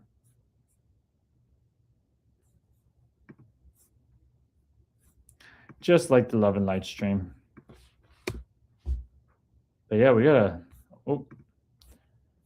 a lot of people coming in on X and stuff, but a small little gathering for our fellow waves tonight. Everybody's taking Sunday easy. Maybe Sunday's not the best time to stream. Friday's definitely not. Maybe we got to do like, I don't know, got to find a way to keep getting the message out. Love and Light. It'll take care of it. What I got to do is find a new freaking office. I found a place here in town. More money, but I can be really loud and it's going to be my own place and not in an office, but I got to furnish it. If I'm going to do it, I have to get all the stuff out of here by the time I leave for Scotland and put it in there, which means I'll be streaming with no backgrounds or no nothing. It's not that big of a deal. But then I have to come back from Scotland and set it all up by myself without my mom here. That'll be a time and a half because mom helps a lot with those things. The Love and Light's going to show me. Me and my mom feel like there's going to be another place that pops up. Because I really don't need much. I'm thinking about even maybe moving closer to Toronto. Get like a studio type place that I can set up an office in and then just have a cot in the corner, a freaking pile of watermelon, a sink and a shower. That's all I would need. I don't need anything else. I don't need a fridge. I don't need a stove, nothing. So Mario, what's it take to make it to pro? I would like to know your story. Namaste, Mario. Welcome in, brother. Well, brother, that's why I'm writing a book so we can go really in deep with it. And it's coming out September 21st or 23rd, it looks like. But probably too much to tell right now, especially with the way my head's feeling. I haven't felt like this in a long time, so don't think I'm going to get into like the huge rundown of the whole story. But what does it take to make it to pro? Takes a freaking, I would say it takes a pretty big identification with your ego. It takes a hell of a lot of discipline and delusional optimism. That's what I'd say. You got to be, I don't think anybody does anything by accident, right? Like you can have things that go differently in life, but nobody's getting to somewhere like that without like believing they're already there. And I think I'm most fortunate that it set me up to believe in this journey of healing, that it's already done. The destination is already done, but even more so with this path, because it literally is already done. It's, you believe something, you want to get there, but you have to like know you're going to get there or you're not going to get there. So I think that delusional optimism is a big one. Corey, watching the undercard, the person I'm intrigued to see where his career goes is Gable Stevenson. Amen. Corey, I heard he had an absolute like amazing banger of a fight where he didn't just wrestle. He like stood in there and did a hell of a job. Like just went after it. Am I going to watch the finish here? Like he was in there swinging.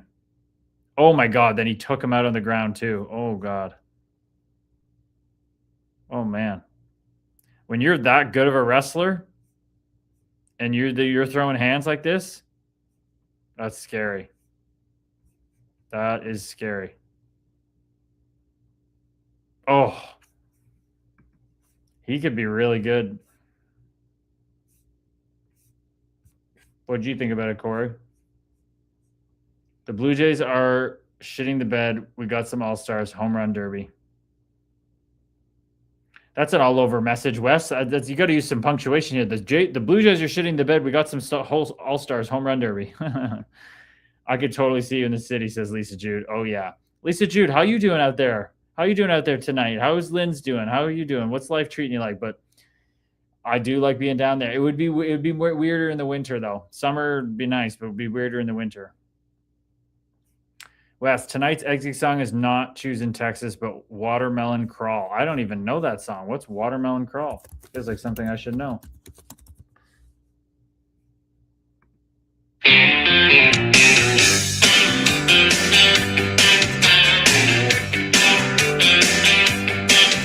I was driving through Georgia in late July on a day hot enough to make the devil sigh. I saw a homemade sign written in red, Ryan County Watermelon Festival ahead.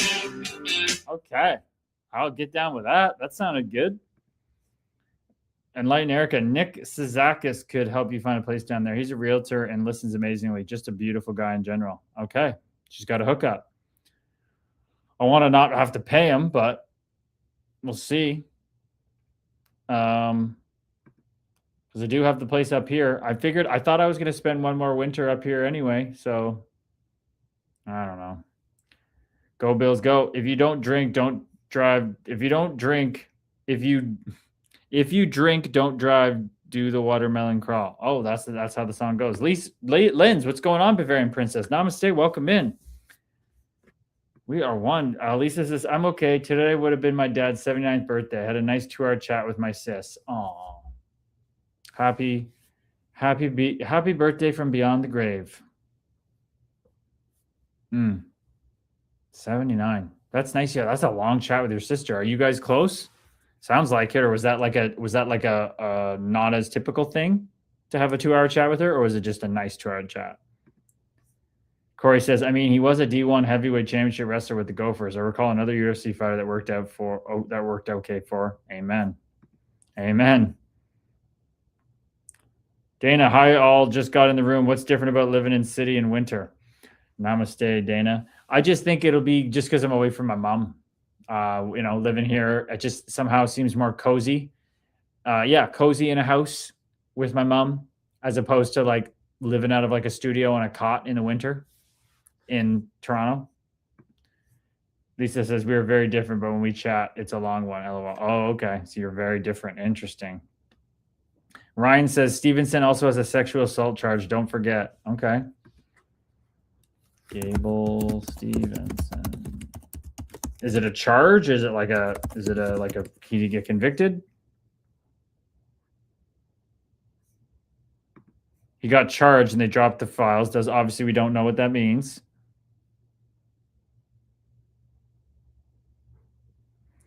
He will be really good, but I'm not a fan of his past. How was it? Well, we don't know his past, to be completely honest. I see what you're saying. It's never something good to be connected with at all. But, we have no idea. So I don't think we can hold him to it too much. How was it like playing in Toronto? Well, I kind of didn't play in Toronto, unfortunately. Like I was the last cut. I didn't get to play. I played a couple preseason games, but it definitely was pretty intoxicating being a hometown boy. It was pretty enthralling. Yeah.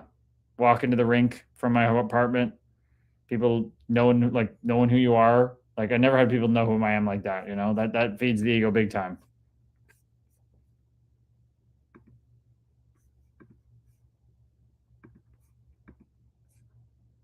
Dana, how's the driving going, brother? How's the driving?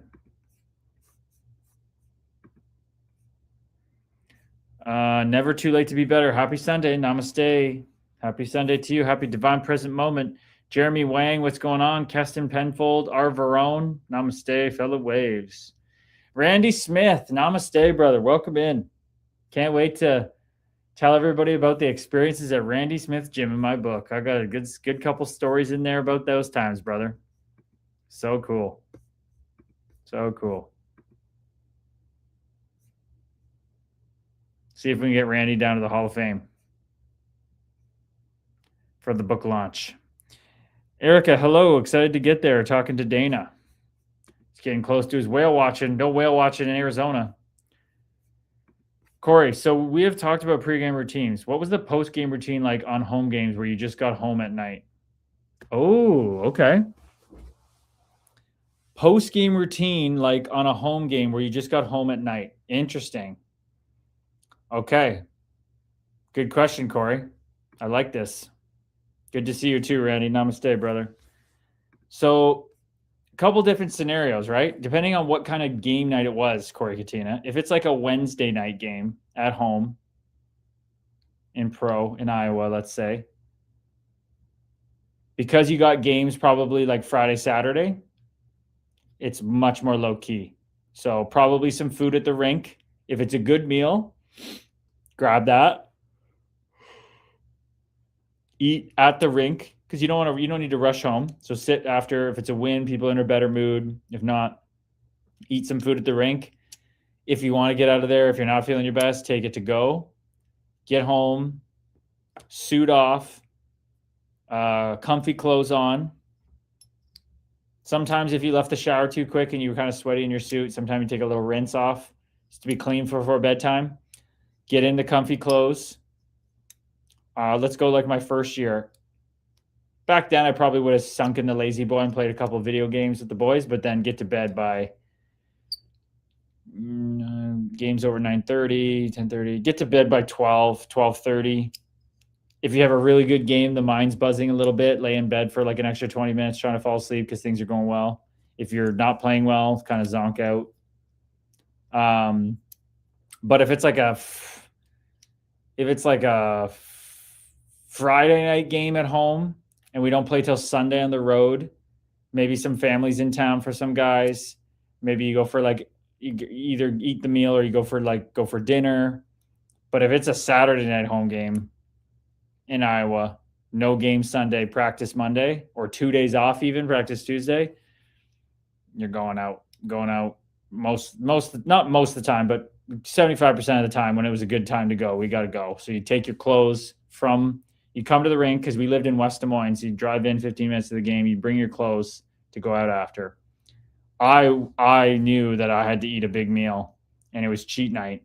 So I would order in Domino's. The guy would come to the back door, get my Domino's into the rink after. I'd be sitting in like the players' lounge. I'd just crush my Domino's, just annihilate it. People looking at me like I'm nuts, just fiending over it. But that's going to soak up all that booze. Not that I drank too much, but I wanted it to soak up and not feel too bad. But then we would wait till the coaches were gone a little bit and we'd change our clothes, walk to the bar, 10-minute walk. Our trainer would have the booth set up, bottles, nothing crazy, just a couple, at the post up at the country bar called Beer Can Alley. And then you could go down the stairs to the hip hop bar. You could go to the house bar. It was a good time. I had some really fun nights with guys there. Guys you would just meet. They come in from college on a scholarship and you just meet them and you're like arm in arm kicking boots, dancing together. So much fun. So much fun. Dana, we knocked 450 miles today, kind of slow travel with dog and grandson. Isn't that a shit ton of miles? That's a lot of miles in one day, isn't it? But I guess that's slow for you with the dog and grandson. Okay, wow. Seems like a lot. How old's your grandson again, Dana? Dana said, were you a hang around the room late post game or quick normally for you?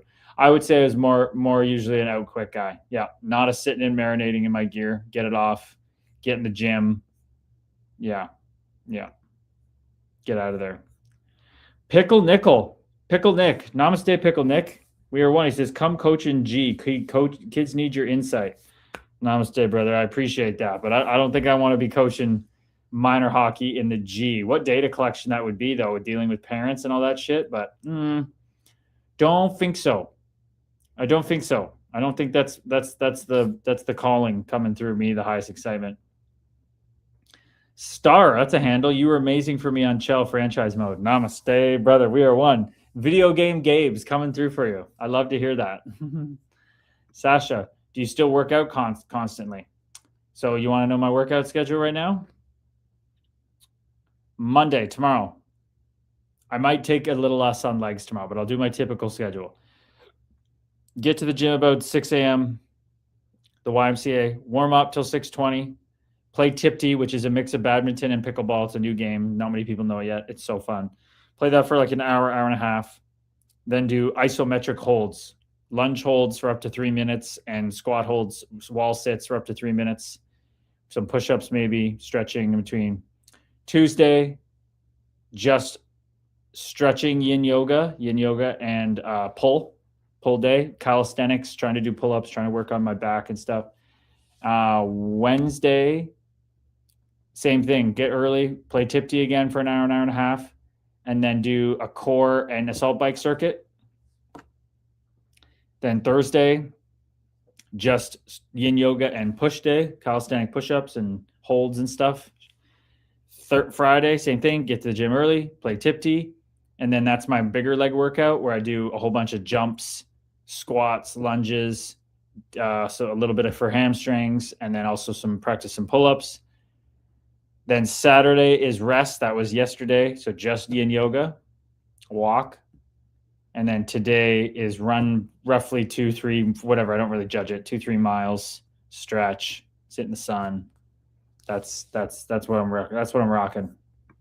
Haha, I'm still a slow dresser and undresser when I play men's league. Oh yeah, there's still always those guys that marinate in it. Always those. Oh, Randy Smith's going to come down to the book launch. Amazing. That sounds awesome. Let's go. That'd be so cool. That's going to be such a cool night. 10 years old. Okay, 10 years old.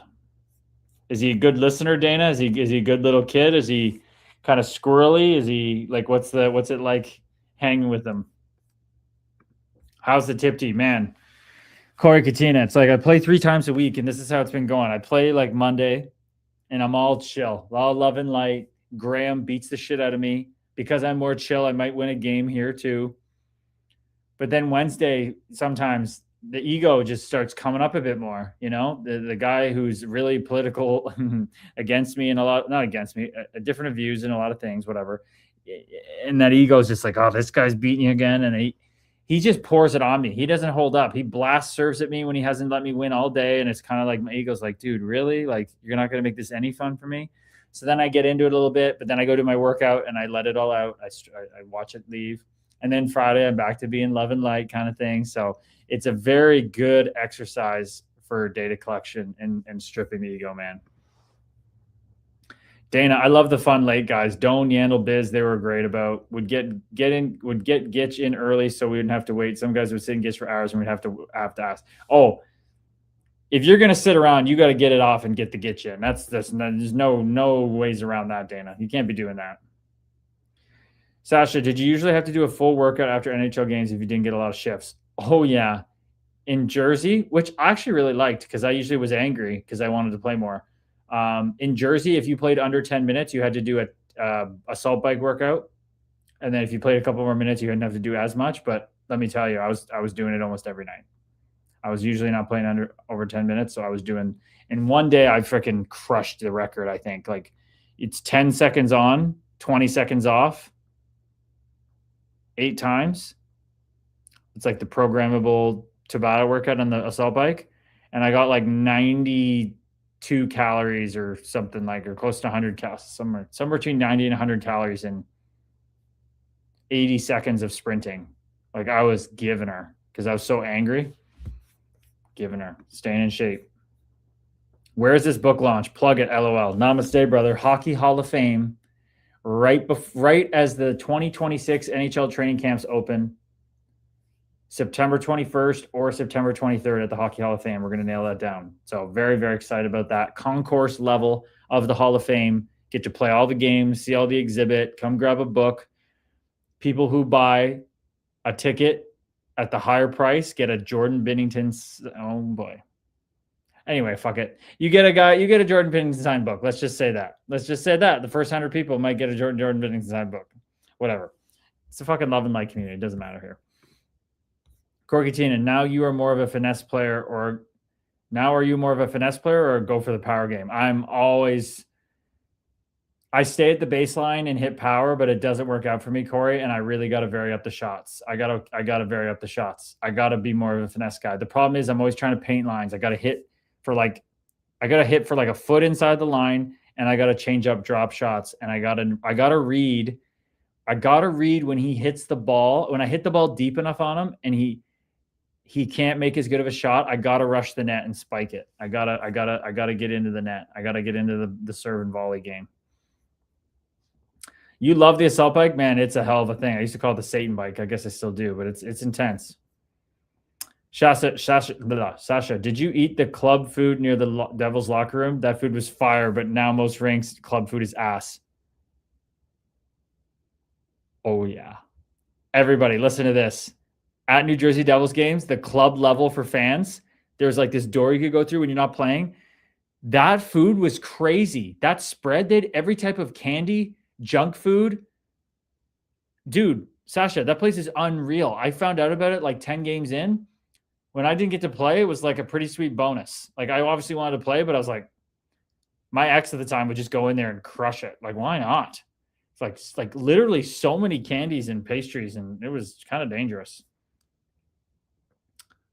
What's something you wish you did better in your hockey career? Meditate. No doubt about it. Meditate, meditate, meditate, meditate. Kobe Bryant did it. Michael Jordan did it. Michael Phelps, Simone Biles, good enough for me. I should have been meditating, my man. Were you an enforcer because it's how you played your whole life, or because it was most reliable to stay in the league? That was the only way I was making the league, brother. That was the only way I was making the league. No other choice. No other choice. Never should have did that, but I did it because of anger. Sasha's loving it. Oh, I love that. I love that meme. Leo DiCaprio memes are hilarious. Erica, I did my run today, and the song Hey Brother came on, and I gave her, and I was like almost crying during it, but ooh, it felt so good. What a song, eh, Erica? Hey Brother by Avicii is so good. So good. That guy was just channeling the deepest souls that are struggling the most, channel the most creativity. Those songs he made, fuck, I wish he could have made it through, but it wasn't his path. Sasha says I do 10 miles a day on the assault bike under 30 minutes.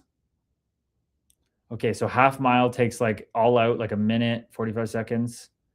So you're probably going a mile every what? Like 2 minutes, 10 times 2.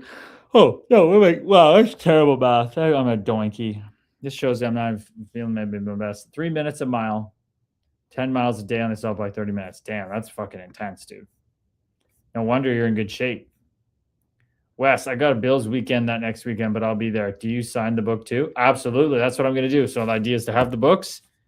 I'll be there. I'll have a certain amount signed by, who already says his name, and I'll be signing the rest of them. So how it'll work is if you buy the higher price ticket, you get the signed book by both of us. But if you just get a regular price ticket, you're getting the book you're going to get into the Hall of Fame and my book for like $30.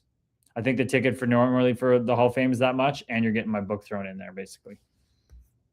But if you get the other signature with the other signature on it, that'll be like $90 ticket, because his signature is $100 and I'm going to cut it in half, 50 plus the 35, whatever, 80, $90. But that's a hell of a collectible. That book's going to be hell of a collectible. Got to be under 3 minutes a mile. Yep. Sasha, how can most NHL guys do that on the bike? You're talking about? Sold, he says. He's going to buy one. Sweet, dude. Let's go. Trying to get media there, like Rick Westhead, Elliot Friedman, trying to get a bunch of people before the season gets going. Wow. I'm not even going to read this comment on TikTok because Sherzy's not here. He would have loved this one. Yeah, I'm not going to read that one because Sherzy's not here.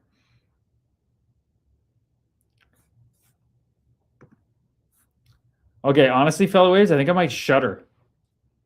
Definitely feeling some different type of way. Mommy's going to probably be in bed. I'm probably just going to shudder a little 10 minutes early here.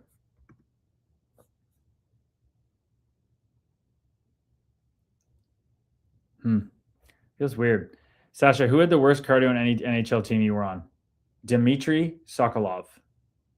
This is the last thing I'm going to do. Dmitry Sokolov, great guy. But oh my God, no clue. And I don't think he wanted to have a clue. This dude played at the summer Ivan Halinka or some kind of Russia, like Team Russia tournament, broke his upper arm, didn't tell the Minnesota Wild, flew to development camp without telling them, hurt, showed up, was 26% body fat. Okay. I'm not talking about anybody else. I don't care what weight you are. As a hockey player, coming to development camp, not telling them you got a broken arm, 26% body fat, they were so mad. You know what he did the whole fucking camp? They just walked him on the treadmill. He had to walk on the treadmill like all day, every day. It was crazy. Well, saltwater, you could do that, but there's actually other stuff that I think is actually better, which I have been doing, which hasn't anyway. Anyway, fellow waves, I'm going to shut her. Namaste. I love you. So great to have Ben on. Big week with the beta testers coming up. We got our team calls tomorrow, getting everything set up for you guys. It's going to be very fun. And nighty night, hope it clears up. Ginger, honey, lemon tea. Have a great night. Get some rest. Save me a signed book to buy. Hey, brother, no problem there. Just depends if you want Binner signed book too. We'll have to see how many people want those. Okay, fellow waves, I love you. Have a wonderful night. We'll be back streaming tomorrow. So remember, I got to update the schedule on my Instagram. The schedule now is Sunday, Monday, Wednesday. Okay, maybe Tuesday, Thursdays from 8:30 to 9, a WhatsApp call. Right? That's what we're thinking right now. So I got to update that so people know, so they don't think it's not, even though nobody's gonna care. Okay, I love you. Let's take it out with some tunes. Watermelon Crawl. Here we go. Well, I wasn't in a hurry, so I slowed down. Took a 2-lane road to a 1-horse town. There was a party going on. When I got there, I heard a welcome speech from a small town man. He said, "We got 100 gallons of sweet red wine made from the biggest watermelons on the vine. Help yourself to some, but obey the law. If you drink, don't drive, do the watermelon crawl." Alrighty, good night, TikTok. Love you guys. When the band started playing Watermelon Queen, said, "Let me show you something that you ain't never seen." She grabbed me by the arm, said, "Come on, let's go."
I don't think I'm third. I don't see God as like some sky daddy, but I like the analogy. I know that the Bible says, I am the truth and the life. Nobody gets to heaven but through me, but I don't take that literally.